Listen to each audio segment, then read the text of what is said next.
Meet Cute, a short story by LMG Wilson.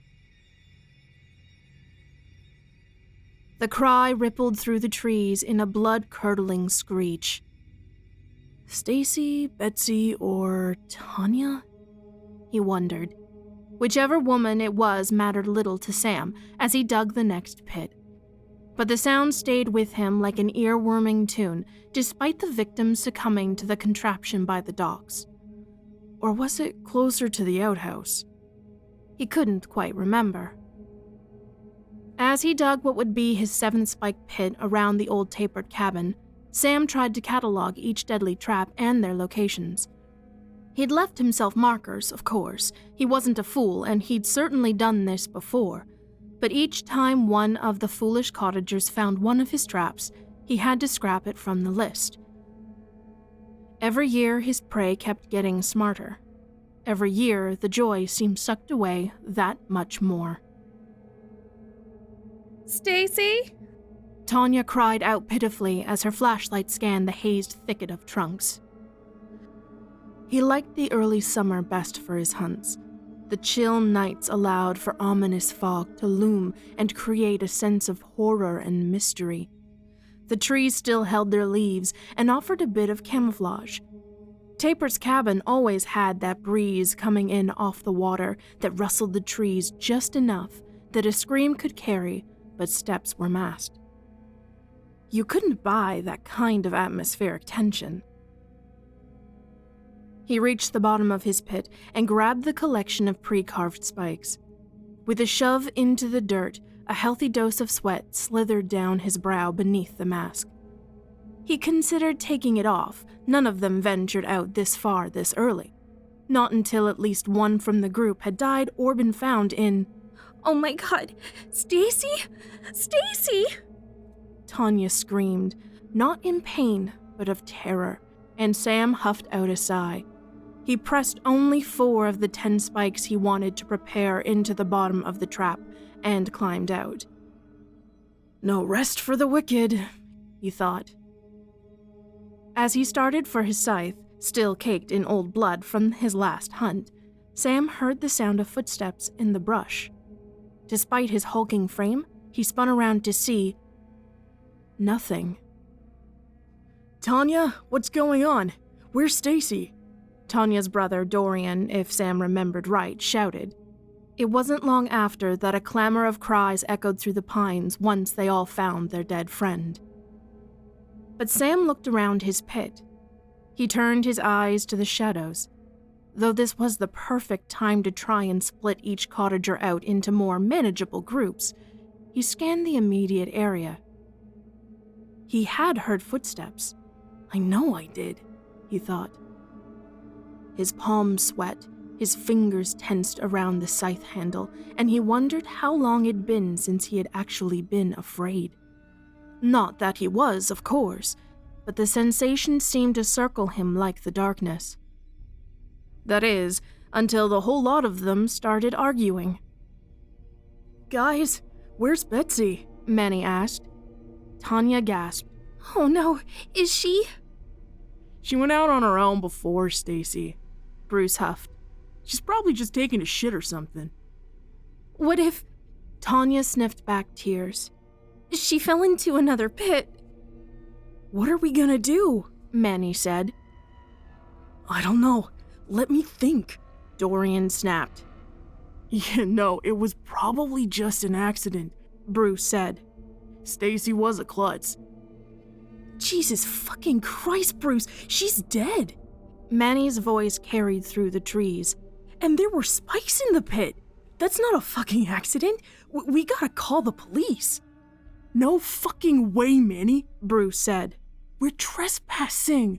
I'm not getting in shit because you're a pussy. She's dead. Just dead. I'm not a pussy for wanting to call the cops.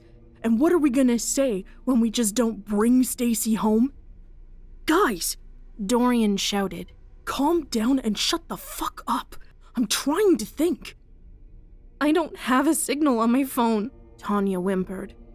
Tanya, please. We can't just leave Stacy in the pit like that, Dorian. And what about Betsy? I don't know, I'm thinking. So what? Manny said. We just wait around here to die? Until morning, at least. Bruce laughed. Not like we can hike back out of here in the dark. I told you we should have driven here. Manny's panic quivered his voice. This was such a fucking stupid idea. Shut up, Manny. Stop being such a bitch. I can't stay here knowing Stacy's just lying there. Oh God, what are we gonna tell her mom? Shh, babe. Don't think about it. Bruce cooed to Tanya. Sure, Stacy's dead, but we're alive. Bruce is right, Dorian announced. We're okay because we're still alive. We'll head out in the morning, hike back to the car. But right now, we gotta find Betsy. They went on, and Sam frowned. I only heard one scream. After another minute of bickering, the brawny Dorian and take nothing seriously Bruce teamed up to look for Betsy, while Tanya and Manny stole away inside the cabin. When nothing from the dark moved, Sam went to his work. He covered the pit in a light tarp of leaves and strolled through the forest. Betsy! Dorian cried for his girlfriend. Betsy, come on! We need you to come back! Stacy's dead. Shut up, man! Dorian hissed as he elbowed Bruce. I don't want to freak Betsy out. Well, she should be freaked out, Bruce said. It's fucking creepy out here and Stacy's dead, man. Like, there was a spike in her head. I'm not a pussy like Manny, but that shit is fucked. You think I don't know that? Dorian said. With the shove, the two men seemed ready to fight, but after a moment they moved along their path. Taking them both on would be risky, Sam knew this. He had the scars to prove it.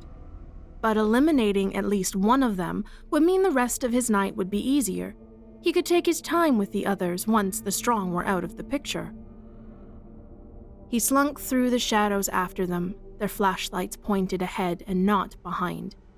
It was almost too easy. Have they never seen a horror movie before? Wrestling with mild disappointment, he crept in closer. Closer. Closer. Sam spied a twig on the ground up ahead. Just a bit of pressure, and it'd snap, and the crack would carry through the trees. The fact that neither Dorian or Bruce had turned once they left the cabin made Sam frown. The darkest part of him wanted a challenge, a chase, something to make his blood run fast. He purposefully stepped on the twig. Crack. Bruce spun around. The flashlight blared in Sam's eyes as he rushed forward. What the fuck? Was all Bruce could shout before Sam swung. Bruce's flashlight and arm tumbled to the brush. There was screaming, there was always screaming, and shock. But Bruce just stood there staring at where his arm used to be. With another easy swing, Bruce was dead. No quips or witty last words. And then came the disappointment. What's the point if they don't even try? Sam thought. But when he looked up, Dorian was still standing there. Shock had frozen him in place too, flashlight quaking against the trunks and Sam's chest. Sam hunched with a defeated sigh and stepped over Bruce's bleeding corpse. Though his heart wasn't really in it, he considered finishing off Dorian before he had a chance to run. But Dorian remained still. A thin line of blood dripped from Dorian's hairline, trickling all the way down to his neck. He stared ahead blankly. The flashlight dropped from his hand. The 20-something prick slumped forward to his knees and landed face first in the brush. An axe protruded from the back of his head. Sam blinked. He hadn't set up any axe traps this year and wondered if he'd forgotten to take one down the year before last. He lifted his leather mask and searched for his markings on the trees, but found none. A shape emerged from the shadows behind where Dorian had stood. Her plaid shirt was smeared with blood, though hard to tell in the red pattern. Her jeans had been machine-ripped in a precise fashion and were tight across her thighs. But most of all, the bouncing blonde locks stole his attention, framed around the cracked and blood-smeared porcelain doll mask. Holy shit, Sam Baker? She wrenched the axe out of Dorian's head and dangled it over her shoulder with ease. Are you kidding me? I haven't seen you in like 10 years. That voice. Sam stepped closer as she slipped the porcelain mask up over her hair. Betsy smiled sweetly and shook her head. He hadn't recognized her until she spoke, and suddenly high school came flooding back to Sam. Oh, wow. Betsy Campbell. I had no idea that was you. She smiled, and Sam rubbed the back of his head, a nervous tickle twitching his fingers. Yeah, I know. Had a bit of work done for that scar and lost like 50 pounds, and the dye job kinda helps. You look great, he muttered quickly before feeling his cheeks grow hot. I mean, it's great to see you, though I'm kinda surprised. A devilish grin and a faint blush rose to her cheeks. Yeah, sorry. I didn't mean to kinda ruin your thing here. I mean, I was gonna, kill you after I dealt with the rest of them, but, wow, I didn't know you, Sam fucking Baker, was the tapered cabin terror. She stepped over Dorian, her dead boyfriend, and came into the moonlight. Only then could Sam make out the faint scar lines of her infamous injury. I heard you were dead, Sam said. Likewise, there was a boating accident, right? Sam nodded. My dad and I, old man Tapered's boat, we got caught in the propeller. Clearly I didn't die, just Dad did, but you know how it goes. Bum shoulder for a few years, but I got it sorted. He laughed nervously, but couldn't take his eyes off her. She looked good. Really good. I heard you, drove my car off a cliff? No, that was Cora, my twin. You remember her, right? Yeah, she was awful. Oh, completely. Her laugh was the worst. She messed up my face something awful when she was high, and she left dirty socks everywhere, like she was changing them 4 times a day. She sighed and took a calming breath. Obviously, she didn't drive herself off that cliff. They laughed, and Sam's heart skipped a beat. I gotta ask, why? He started, and before he could continue, Betsy sighed. Tapered's cabin? Well, I heard about the campers 3 years back. 6 of them. Nothing but body parts. The investigation went nowhere. Dorian was such a nerd for ghosts and crap, so it was an easy sell. She twirled a golden lock around her finger. Was that you 3 years ago? Sam found himself nodding with more than a small measure of pride. 4 days in all. It was a lot of fun. Wow, that's impressive. I've only ever taken on 2 at a time after Cora. Still learning and finding my style. Sam stepped forward. No, you looked great. Were great. I had no idea you weren't like the rest of them, and back there, I couldn't find you around the pit. You got the sneaky thing down. Took me like 3 years to not sound like a moose in the trees. Good trainers, she joked, tapping the bloody axe to her shoes. And a hell of a typo routine. He chuckled. I could probably work out more myself. No! Betsy stepped up and squeezed his arm. You've got that tall, menacing thing going on. Freaking terrifying when you charged Bruce, who, by the way, total dick. Right? The way he talks to Tanya isn't healthy. And you heard what he said about Stacy? She leaned forward like she was whispering a secret.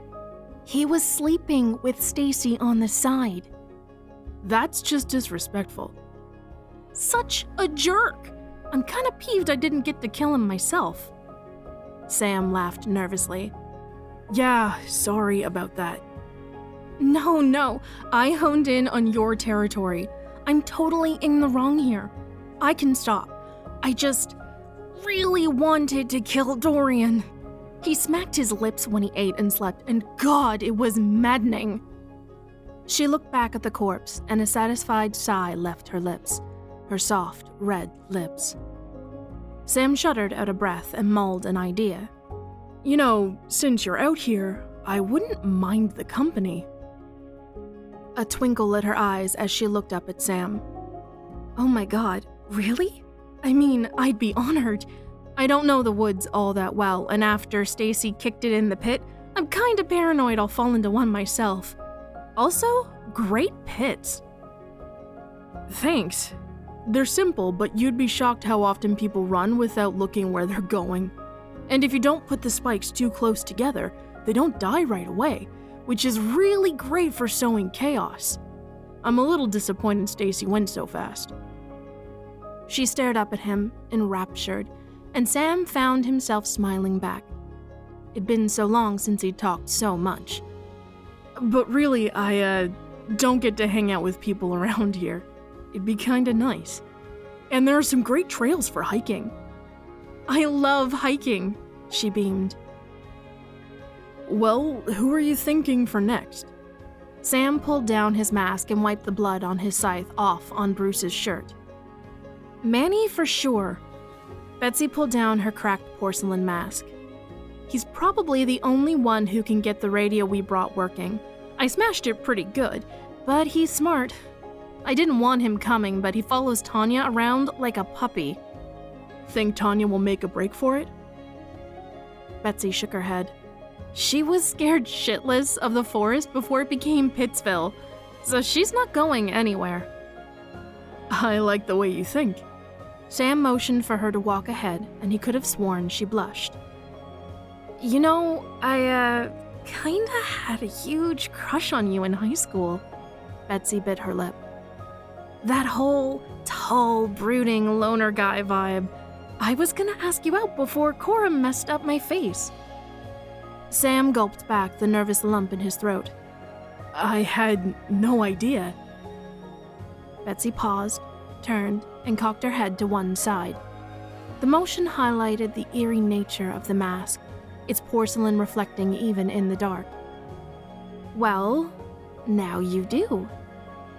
Behind the mask, her beautiful brown eyes gleamed in the moonlight.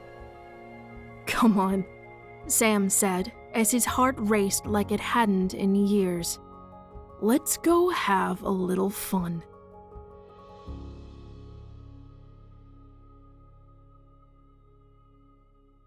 Thank you for listening, and I hope you enjoyed this wholesome Halloween horror. If you want to hear more, make sure you like and subscribe to stay notified. You can read my work on Reddit or support me by becoming a patron for exclusive early access to stories, serials, updates, and narrations. All links are in the description below. And of course, thank you to my patrons.